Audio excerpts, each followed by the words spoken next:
পেহেলগাঁও হামলার পর শ্রীনগর যাচ্ছেন রাহুল গান্ধী। শুক্রবার শ্রীনগর যাচ্ছেন রাহুল গান্ধী। অনন্তনাগ হাসপাতালে আহতদের সঙ্গে দেখা করবেন রাহুল গান্ধী। সরকারের সব পদক্ষেপকে সমর্থন করেছে বিরোধীরা। সর্বদলীয় বৈঠক থেকে বেরিয়ে এমনটাই বললেন রাহুল গান্ধী। শুক্রবারই শ্রীনগর যাচ্ছেন রাহুল গান্ধী। সরকারের সমস্ত পদক্ষেপকে সমর্থন করেছে বিরোধীরা। সর্বদলীয় বৈঠক থেকে বেরিয়ে এমনটাই বললেন রাহুল গান্ধী। আহতদের সঙ্গে দেখা করবেন রাহুল গান্ধী। অনন্তনাগ হাসপাতালে আহতদের সঙ্গে দেখা করবেন। পেহেলগাঁও হামলার পর শ্রীনগর যাচ্ছেন রাহুল গান্ধী।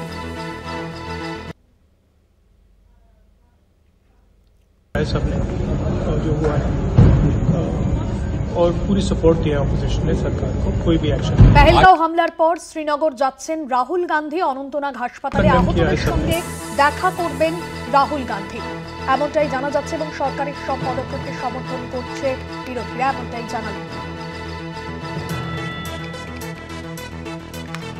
ফোন লাইনে রয়েছেন আমাদের ডেপুটি এডিটর মৌপিয়া নন্দী। মৌপিয়াদি, এ বিষয়ে কি জানা যাচ্ছে? দেখো ভাস্বতী, আমরা যেটা আগেই দেখেছিলাম যে রাহুল গান্ধী লোকসভায় বিরোধী দলনেতা, তিনি তার যে মার্কিন যুক্তরাষ্ট্রের সফর সেটা কাটছাট করে তিনি ফিরে আসেন এবং আজকে যে অলপাতি মিটিং ছিল সেই অলপাতি মিটিং এ তিনি উপস্থিত থাকবেন, এটা জানিয়ে দেওয়া হয়েছিল রাহুল গান্ধীর দপ্তর থেকে। এবং যেটা বলা হয়েছিল যে পহেলগাঁওয়ের ঘটনার পরিপ্রেক্ষিতে তিনি দ্রুত তার সফর কাটছাট করে ফিরে আসছেন এবং এই অলপাতি মিটিং এ তিনি যোগ দেবেন। বিরোধী দলনেতা হিসেবে তার যে ভূমিকা সেটা তিনি পালন করবেন এবং যে কারণে তিনি সফর কাটছাট করে ফিরে আসছেন। আমরা যেটা জানতে পারছি, এরপর আগামীকালই তিনি কাশ্মীর সফরে যাচ্ছেন এবং সেখানে কালকে 11:15 নাগাদ তিনি সেখানে পৌঁছবেন এবং সেখানে অনন্তনাগে যে আহতরা যারা ভর্তি রয়েছেন তাদের সঙ্গে তিনি খোঁজ খবর করবেন, এমনটাই আমরা জানতে পারছি।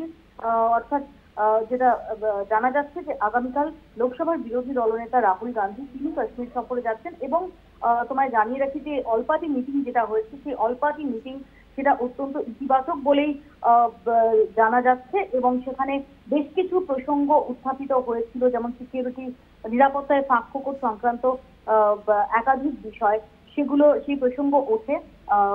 যদিও সেই সম্পর্কে সরকারের তরফ থেকে যে ব্যাখ্যা সেটা দেওয়া হয় এবং সূত্র মারফত আমরা যেটা জানতে পারছি যে নিরাপত্তার ক্ষেত্রে ফাঁকফোকর সংক্রান্ত যে প্রশ্নগুলো বিরোধীদের তরফ থেকে তোলা হয়েছিল সেগুলো কার্যত মেনে নেয় কেন্দ্র এবং এর পাশাপাশি আইবি আধিকারিকরা তারা উপস্থিত ছিলেন এবং তারাও তাদের ব্রিফ করেন এবং একই সঙ্গে প্রতিরক্ষা মন্ত্রী তিনি সব দলের যারা প্রতিনিধি ছিলেন তাদের ব্রিফ করেন এবং যদিও প্রধানমন্ত্রী নরেন্দ্র মোদী, যেমন একাধিক দল যেটা প্রশ্ন তুলেছে যে প্রধানমন্ত্রী নরেন্দ্র মোদী তিনি কেন থাকলেন না, প্রধানমন্ত্রী নরেন্দ্র মোদী তিনি তার বিহারে কর্মসূচি থাকায় তিনি এই সর্বদল বৈঠকে থাকেননি, এ নিয়ে একাধিক বিরোধী দল প্রশ্ন তুলেছে। কিন্তু যেটা আউটকাম, যেটা বিরোধী দলনেতা রাহুল গান্ধী তিনি বেরিয়ে এসে বলেছেন যে আজকে যে বিরোধীরা উপস্থিত ছিলেন তারা সবাই একজোট হয়ে সরকারকে এই আশ্বাস দিয়েছেন যে এই ঘটনার পরিপ্রেক্ষিতে যে অ্যাকশনই সরকার নিক না কেন সম্পূর্ণ সমর্থন তাদের থাকবে। এটা অত্যন্ত গুরুত্বপূর্ণ এবং এখানে দাঁড়িয়েই যে আমাদের যে গণতন্ত্র, আমাদের যে গণতান্ত্রিক সিস্টেম, যে গণতান্ত্রিক কাঠামো, তার খুব স্ট্রেংথের দিকটা ভাস্বতী সামনে চলে এলো আরো একবার। ডেফিনেটলি এই পহেলগাঁওয়ের যে ঘটনা, পহেলগাঁওয়ের যে জঙ্গি হানার যে হত্যালীলা, সেটা নিয়ে একাধিক প্রশ্নের অবকাশ রয়েছে এবং সেই প্রশ্ন বিরোধীরা তারা সর্বপ্রথমে তুলেওছেন, সরকারের তরফ থেকে তার ব্যাখ্যা দেওয়ার চেষ্টা হচ্ছে।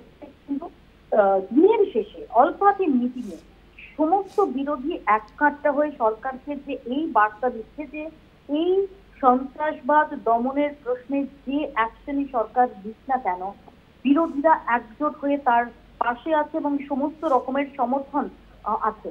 এটা কিন্তু অত্যন্ত গুরুত্বপূর্ণ, বিশেষ করে যখন গোটা দেশ তারা শোকে ক্ষোভে তারা এই মুহূর্তে স্তব্ধ এবং তারা চাইছে যে কি জবাব ভারতের তরফ থেকে দেওয়া হয়। আমরা দেখি যে কূটনৈতিক স্তরে ইতিমধ্যেই জবাব দেওয়া হয়েছে, কিন্তু এর পাশাপাশি কোনো জবাব অপেক্ষা করে রয়েছে কিনা, কি অ্যাকশন নেওয়া হয়, এই ক্ষেত্রে দাঁড়িয়ে বিরোধীদের এই যে সমর্থন সেটা অত্যন্ত সিগনিফিকেন্ট, যেটা লোকসভার বিরোধী দলনেতা বাইরে এসে আনইকুইভোকালি তিনি বলে দিলেন, যে তথ্যহীন ভাষায় তিনি বলে দিলেন যে সমস্ত বিরোধীরা তারা সরকারকে সমর্থন জানিয়েছেন এবং বলেছেন যে যে অ্যাকশনই সরকার নিক না কেন তারা সর্বতোভাবে তার পাশে রয়েছেন।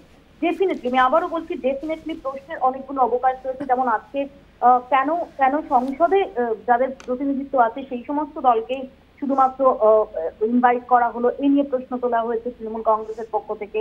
আমরা দেখেছি যে পাশের নিচে যেখানে সাংসদ রয়েছে, যে সমস্ত দলের সাংসদ রয়েছে তাদের ইনভাইট করা হয়নি, জানিয়েও প্রশ্নের অবকাশ রয়েছে, যে কারণে ওমর আব্দুল্লাহ দল তারা ডাক পাননি, যে কারণে আসাদুদ্দিন ওয়াইসি তারা ডাক পাননি, এগুলো নিয়ে প্রশ্ন রয়েছে।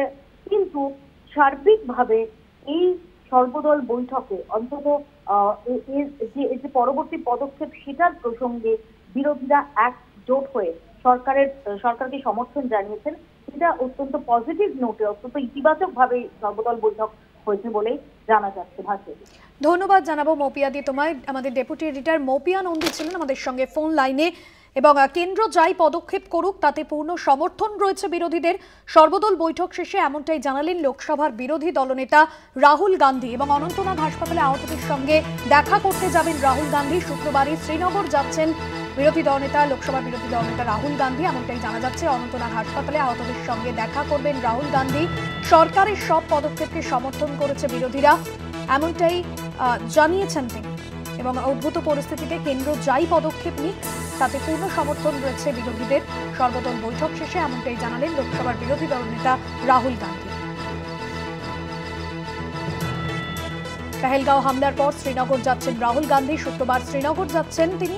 অনন্তনাগ হাসপাতালে আহতদের সঙ্গে দেখা করবেন তিনি এবং সরকারের সমস্ত পদক্ষেপকে সমর্থন করেছে বিরোধীরা। সর্বদলীয় বৈঠক থেকে বেরিয়ে এমনটাই বললেন রাহুল গান্ধী।